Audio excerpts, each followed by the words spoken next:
வணக்கம் நண்பர்களே, நான் வைத்தியர் கனகராஜ். என் கையில் நீங்கள் பார்க்குறது தான் சதாவரி அப்படின்னு சொல்லக்கூடிய தண்ணீர் விட்டான் கிழங்கு. இந்த தண்ணீர் விட்டான் கிழங்கு அதிகமாக பார்த்தீங்கன்னா மலைப்பகுதியில் அதிகமாக இருக்கக்கூடியது.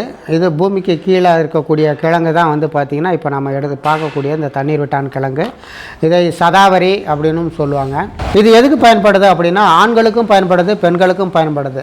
பெண்களுக்கு கர்ப்பப்பை சார்ந்த அனைத்து வகையான பிரச்சனைகளையும் தீர்க்கக்கூடிய தன்மை இந்த சதாவரிக்கு இருக்குது. அதில் தான் அவங்களுக்கு இந்த சதாவரி லேகியம், சதாவரி நெய் அப்படின்லாம் தயார் பண்ணுறாங்க. ஆண்களுக்கு தாது புஷ்டி லேகியம் அல்லது தாது புஷ்டி சூரணம் சேர்க்கும்போது கண்டிப்பாக இந்த சதாவரி இல்லாமல் இருக்காது. இந்த தண்ணீர் விட்டான் கிழங்கு சேர்த்து தான் கண்டிப்பாக எத்தனை வகையான மூலிகைகள் சேர்த்தாலும் அதில் இந்த தண்ணீர் விட்டான் கிழங்கு கண்டிப்பாக இருக்கும்.